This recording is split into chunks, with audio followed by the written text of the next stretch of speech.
You might call it a shrine of the times. Nick, we're all looking for a little miracle this morning. You might just have exactly that right now. Absolutely. You couldn't have said that any better, Dina. The stories I've heard all morning long of miracles that happen here are truly incredible. It really is a powerful place. And this is kind of the hub of it all. And Angie Carboni, you're going to tell me, so what is the meaning behind this monument and how did it come to be? Because there's so many special stories that come along with coming here. Yes. Well, after Father was blessed with eyesight, 20/20 vision, he wanted a place to say Mass, and he's with the Basilian order, and he is a Byzantine Rite monk. And so he wanted to say Mass, and they have a high altar. So he literally had many of these things with him. There was a rock collector in one of the teachers that was in this high school next door that filled under the shrine with rocks. So he used the stones creatively to make the background of this altar. But there's also a meaning to everything that he put up here. Now, it was the year of the Eucharist in Quebec, so he put the Last Supper. And then, of course, the cross. And then, of course, his Mama Mary.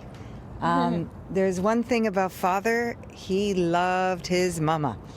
And he knew that her prayers were the reason he could see, but the healing was from Jesus, of course. And so he wanted to honor her. And he bought this statue of Mary to say thank you. Basically, it's all about thank you.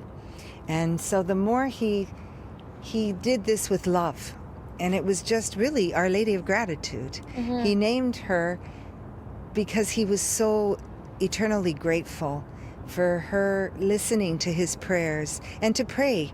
Because, you know, Jesus obeys his parents. It's one of the 10 Commandments. So anything you run to Mama for, she's not God, and we don't put her there, but she is an intercessor for Catholics. And so when you go to your mother, when your dad, you don't know how to go talk to him, you say, Ma, can you put in a good word for me?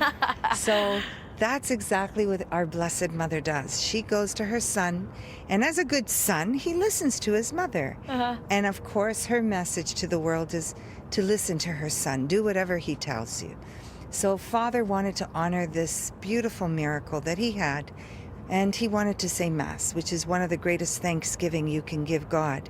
And so this is why we have this beautiful altar here. And it was handmade, of course.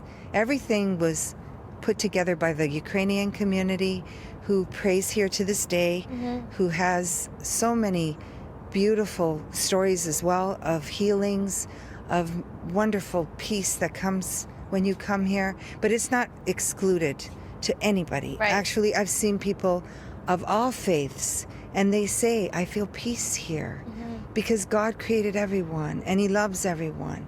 And he's right now holding his arms out to us, saying, you know what, come, and I will help you. Believing in something, I think, like we were saying earlier, is now more important than ever, and to have faith, right? Absolutely. Be happy, appreciate everything that we have, give thanks, and of course, we're giving thanks and wishing celebrations to anyone who's celebrating a birthday today.